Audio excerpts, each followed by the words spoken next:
Too goody two shoes, too prepared. Yeah, too prepared. Sometimes. But sometimes I like it, but sometimes it's too much. How the body language is, guys here in Japan seem a little bit more reserved. Boys! Boys! What do foreigners in Japan think about Japanese boys and men? Let's go hit the streets of Tokyo and find out, and I'm gonna let you know what I think about them at the end of the video too. So let's find out what foreigners in Japan think about Japanese boys and ask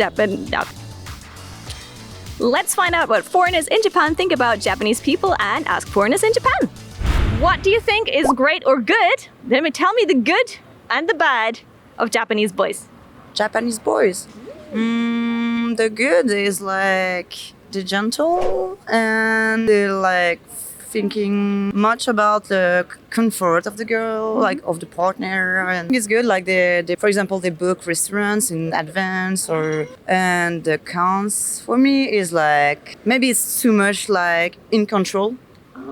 You know, like it's not free because I'm French and French people we are like on Friday, like today we're like, okay, I'm here. What are you guys doing now? And then we decide together what we do. And Japanese people, like boys, they're like 1 week or 2 weeks before the meeting, they are already decide everything is planned. And sometimes it's a bit frustrating. Too regulated. Yeah, too regulated. Too I say my Gmail like. Too goody two shoes, too prepared. Yeah, too prepared. Sometimes. But sometimes I like it, but sometimes it's too much. Sometimes you just want to have a day when you spontaneously turn up and go like, let's see. Have that call at right now, like I think it's 5 on Friday. I'm like, oh yeah, I want to have a call, and then, oh yeah, what are you doing tonight? Let's have a drink. Just that. The night is young, let's do something. Yeah, usually it's more like just a text message 2 weeks before, like, are you available on that day, that time? You want to go to that place? And I'm like, yeah, but I don't even know what I will do like in 2 weeks. Yeah, sometimes it's hard to book that much in advance, right?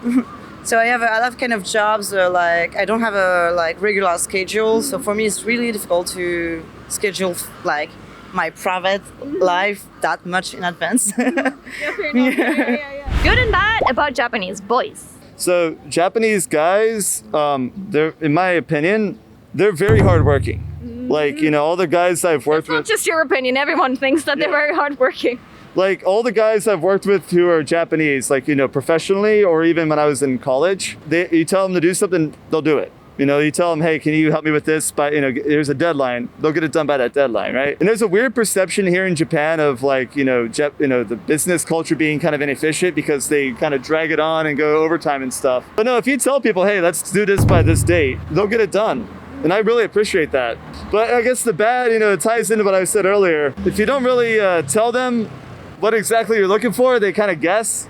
If they tell me to do something, I'm always guessing too. I always want them, hey, if you want me to do something, just tell me exactly what you want, right? Instead of just, hey, Zach, let's look at this thing. And then it's kind of vague, right? So instead of being direct, they were indirect? Right, exactly. Now, usually when I'm working with women, you know, Japanese women, that, you know, compared to dating, right? It's a little bit more, they're a little bit more straightforward, but most of the women, if not all the women I've dated, have experience working overseas or working with foreigners. So that could be that could be a variable. It's just communicate, right? Communicate. I think a lot of Japanese girls say that about relationships with Japanese boys too, right? Communicate. I've heard that. Yeah, I've heard that a lot. How about Japanese guys? What are your impressions? Okay, so I don't like judging books by their cover, which is like a huge thing. But like noticing, for instance, like how the body language is, guys here in Japan seem a little bit more reserved, shy. So like, you know, you might, for instance, me, if let's say I see someone and they're just constantly staring at me, I'll just start waving. I'll just start waving at them, be like, hi. You know, or maybe if there's that little nudge of where you could kind of make like a little random conversation, I'll do that. But I feel like guys here are just so like closed up and reserved that maybe they're kind of shy to just be like, hey, you know, try to make that little thing going on. I mean, maybe it's because like when I'm like in a different environment, like because like most of my friends are like also skateboarders. So like in skate parks, people are much more open to come up and talk with me and just kind of have a conversation. But yeah, I don't think Japanese guys are necessarily shy. We'll be hanging out with the skater boys, though. Yeah. So it kind of makes sense why they're not shy. But yeah, that's just my opinion. Right. So maybe in that case, a good way might to have to like a shared hobby that might make it easier for people to talk with you. I think so. Having a shared hobby definitely helps. Yeah. Random making friends and random chat ups, not so much. But if you have a reason to hang out, Yes. people open up. Yeah. How long have you been in Japan for? About 2 years now. 2 years. Okay. And you're originally from California. California. Okay. Tell me the good and the bad about Japanese boys. That's interesting. Considering most of my experience has been during a pandemic. Yeah, good point. Yeah.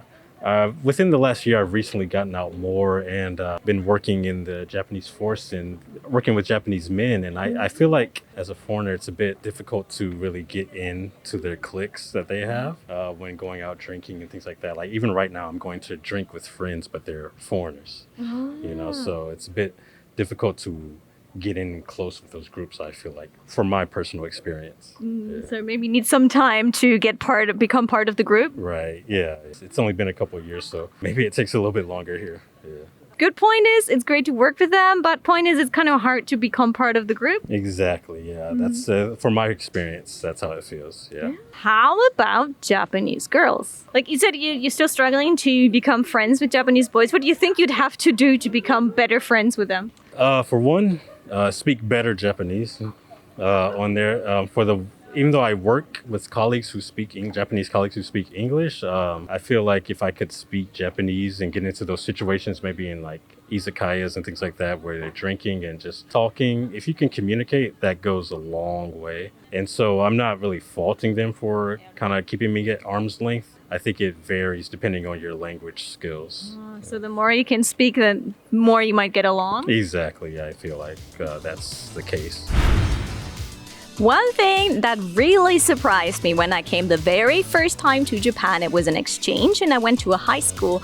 And what highly surprised me about the Japanese boys there was, even though they were in high school, they were talking about marrying in the future. And that is something that Western, especially German boys, do not talk about in high school. Like, I was really surprised that they had such a positive image of marriage, that they were already thinking of marriage, even though they were in high school. If you tell that to a German boy, he's escaping up on this electric pole here. He's not going to see that one again.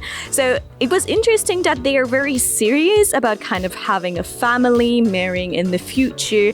That kind of stuff really surprised me. So very positively, though, it was like, wow, respect. And there's a lot of Japanese boys, too, who will actually date with marriage in mind. Now, saying it again, you cannot, apply one thing to everyone. There's always going to be players. Players going to be players everywhere in the world. But a lot of Japanese boys will actually date with marriage in mind or the thought of marrying in the future.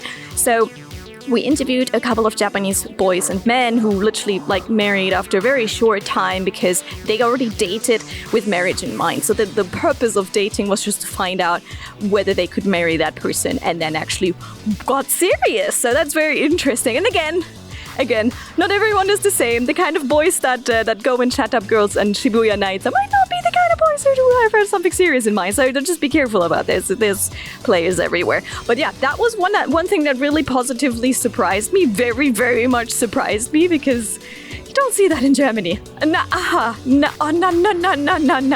Hey guys, okay, more things though. We have asked more foreigners in Japan about life in Japan, Japanese people and such. That video is here, be sure to check that out. And if you haven't checked all those socials yet, you're missing out. They're in the description box below. Thanks for hanging out, and I'll catch you soon on Ask Japanese. Bye!